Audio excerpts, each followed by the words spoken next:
everyone, and welcome back to my channel. So it's that time of month again, it's time for the reading wrap-up video.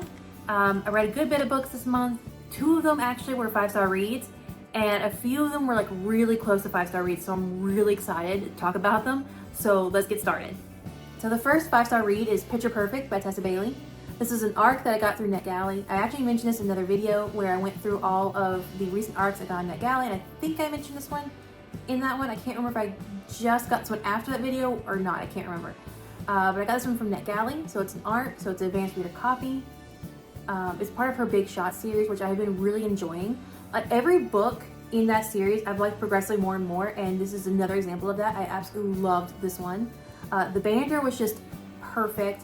The main male character, I really liked him a lot. I knew I would going into it because he's one of my favorite side characters in the other books.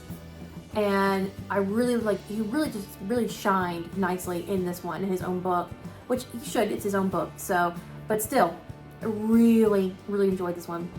One of the things that really stood out to me for this book was that you really felt the characters getting to know each other, and you can kind of see their opinions of each other changing. His are almost instant, he falls pretty fast and pretty hard. But for her, she kind of sees him as a playboy, and she's in love with someone else, and they're doing like this fake dating thing to help her win the other guy over. And you really do get a sense of her getting to know Robbie, the main male character, and realizing that he's not just a player or anything like that, and getting to actually know the person and actually starting to really like him, and starting to realize that maybe she viewed the other guy that she thought she liked a little more with like rose-tinted glasses and stuff like that. And it's told in a story where it's like the fake dating trip, as I just mentioned, and it's a family competition, there's family drama, and it's just a really good read. I highly recommend it.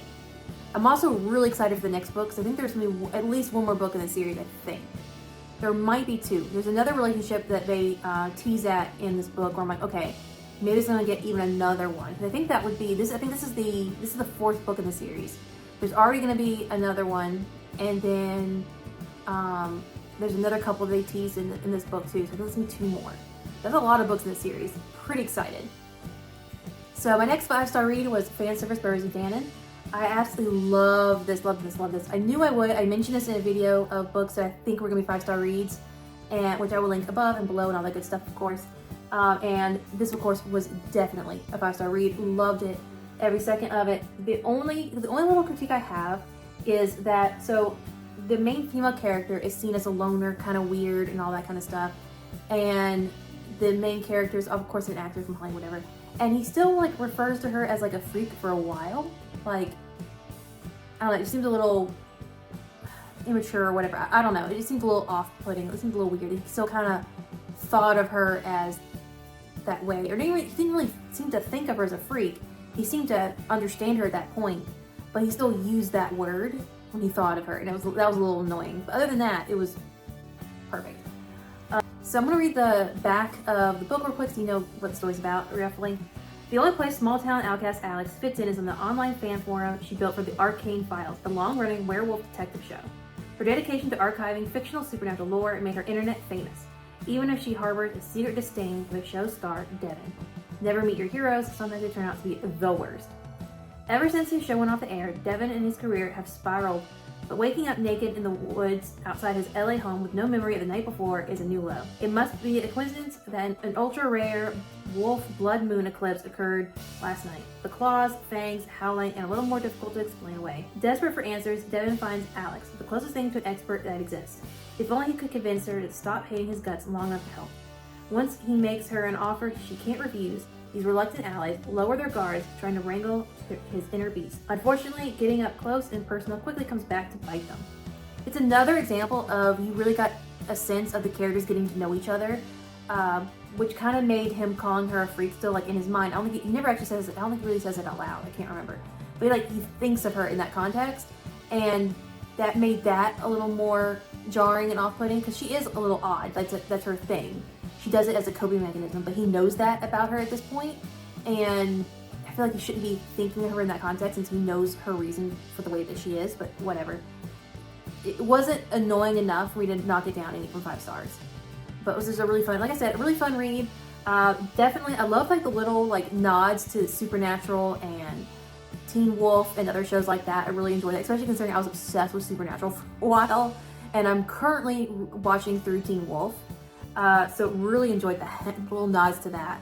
But another thing that I really enjoyed about this was that it was a really good mix of romance and like a mystery, because they're trying to figure out why he's turning into a werewolf, and the way that the characters go about figuring out is really funny and interesting, and it intertwines with the romance. It's not like there's a romance going on and then there's a mystery going on. They're kind of intertwining each other. It's so that like in every chapter, in every like little bit of story that happens, you get a little bit of romance in there and a little bit of the mystery moves forward, and it's a really good balance, and I really enjoyed it. So next is Great Big Beautiful Life by Emily Henry. I loved this so much. This is now my favorite Emily Henry book. I did read a few reviews about this, and one of the main critiques that I saw was saying that it seemed like she couldn't decide if she wanted to do a literary fiction book or a romance novel. That's something I actually really liked about the book, actually, because what the book is, it's about these two journalists who are interviewing this older lady to see which one the older lady is going to pick to write her memoirs. And so the story kind of follows the two journalists as they get to know each other and fall in love and figure out stuff about Margaret, the older lady. And then it also flips back to the story that the older lady is telling the journalists.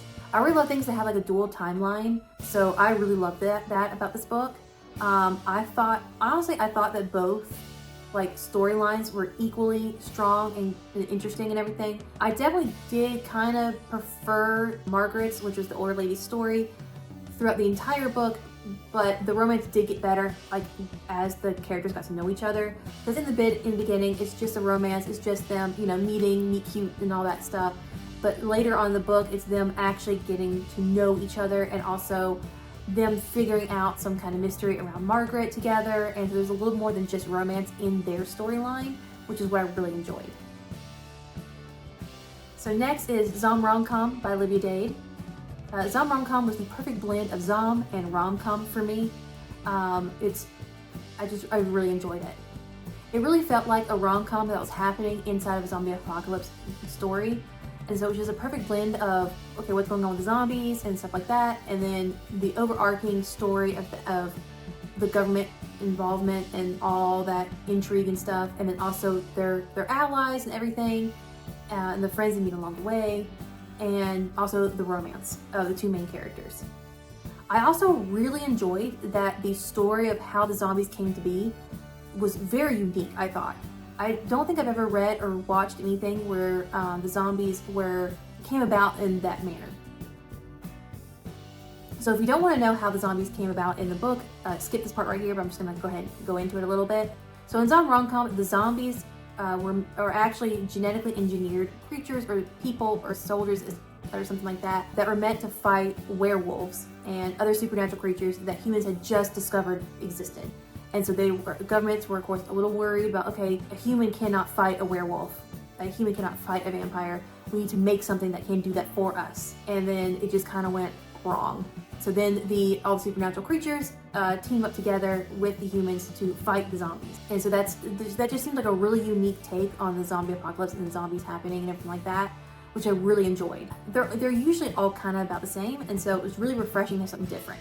My only issue with this book, though, that kept it from being 5 stars, was that some of the dialogue between the two main characters felt off.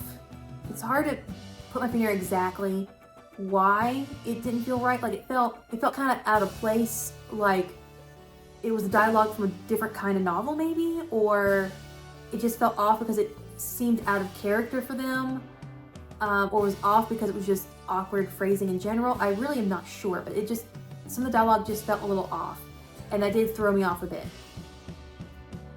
So next is Heartstrings by Ivy Fairbanks. This is another arc that I got. This is also in my video of books I think will be 5-star reads, and once again, it was very close to it. So this is the second book in a series. The first book in the series I love, and it has a place of honor on my shelf. This is where I put like books that I absolutely love is up here. And when I buy the physical copy of this book, it will go right up there as well. So the story is about Lo, who's the cousin of the main female character from the first book, and Aiden, who is the best friend of the male character from the first book, and it's a second chance romance where they were dating before off page, and they broke up when Aiden got a deal to become a an actual real musician, and he had to take it, and they kind of agreed, but kind of disagreed on doing a long distance relationship kind of thing, and so they broke up.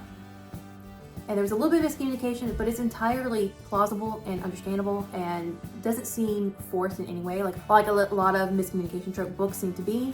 And also another thing is the second chance romance, I actually liked in this book. I can't believe I'm saying that. But if anyone can make me like a trope that I previously did not like, it would be Ivy Fairbanks, I've learned. But I thought the second chance romance aspect of it really added some tension and some more build-up in story and context for a lot of the personality of these characters. Because you really do see a lot of the personality in how they handled situations, more so than if they try to lay out their personality in the book like in a traditional sense.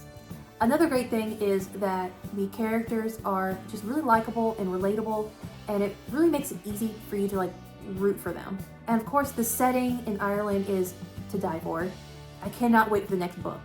So next is Friends with Benefits. Unfortunately, this is another 5-star read that was just ruined by a third act breakup for me. It was a 5-star read all the way up until then, and then that third act breakup hit, and it just seemed a little dumb. For two best friends, they just do not communicate well, and it's not just a like normal person, you know, not communicating everything to their friend or something like that. It just seems like it was written to create tension and not what the actual characters would do. And so it was just really off-putting for me. And so that really knocked the rating of this one down a bit for me. So some of the things I did like about this book was the realistic modern reason for marriage or convenience, because usually in novels that have that trope, it's a fantasy setting, so it's not very realistic in general because it's like dragons or something. Or it's historical fiction to where it's realistic for that time period, but not really for today. And I really think that the author found a good modern reason for marriage convenience, which was health insurance and being able to stay in their apartment because of being married made it where their household income was high enough for their rent.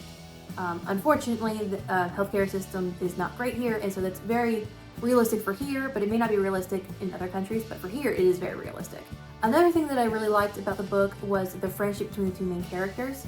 It really felt genuine. You really felt like they really knew each other until they had to communicate and all the problems with the third act breakup, which is one of the reasons why the third act breakup really did not work here and really kind of not ruined the novel for me, but definitely knocked it down a little bit rating wise. Another thing I really liked about this book was the overall tone in general was a little more serious than a normal romance novel or something. So that's just something I really enjoyed. It's different a little bit because I've been reading like a fluffy romance novel after another one, and it was really nice to have a little more meat to it, I guess, a little more serious. And then last but not least is everything about Theodore I loved. He's been added to my ever-growing list of book boyfriends. Next is Roll for Romance, which I really enjoyed a lot. I think this is really perfect for anyone who can't decide if they want a contemporary romance or a fantasy romance. So the book is set up in two different storylines. One is the two main characters in real life getting to know each other and starting to like each other and everything like that. And then the other storyline is their characters in their D&D game that they're playing, getting to know each other and starting to like each other. My only criticism really is that because there was two stories going on, it's a juggling act to make sure that you flesh out the characters enough in each storyline. And I feel like there's a few spots here and there where that wasn't done perfectly. I really felt like there were some story arcs and story aspects that were rushed in either one because they only were half the book. But other than that, I really enjoyed this a lot. Maybe I really want to get back into playing D&D. So next is Finders Keepers by Sarah Adler. So I don't think I've really mentioned this book very much on here, so I want to read the description real quick, which is on my laptop right here. Last week, Nina was a professor about to move into a gorgeous new apartment with her long-term boyfriend. But now she's single, unemployed, and living with her parents. Even more surprising is the fact that Quentin, her childhood neighbor and fine crush, is also back in town and wants to resume the treasure hunt that ended their friendship almost 2 decades ago. Hoping the reward promised to whoever finds the rumored riches left behind by the town's eccentric turn-of-the-century seltzer magnate will help her get her life back on track, Nina agrees. Granted, the last time the search resulted in a broken heart and 17 years of silence, but Nina's older and wiser now. Surely things will be different. Except Quentin is also older and wiser, not to mention distractingly handsome. As they resume their hunt, Nina and Quentin begin to rediscover all the things they once loved about each other. But unlike the treasure, the secrets that left them empty-handed the first time refuse to stay buried. If there's any hope of finding what they're looking for and for a future together, Dean and Clint will have to be brave enough to excavate their past as well. So I really enjoyed this one for several reasons. One, love a good adventure romance. Really enjoyed that a lot because, as I mentioned before, sometimes things are just romance. It can get a little boring, a little stale.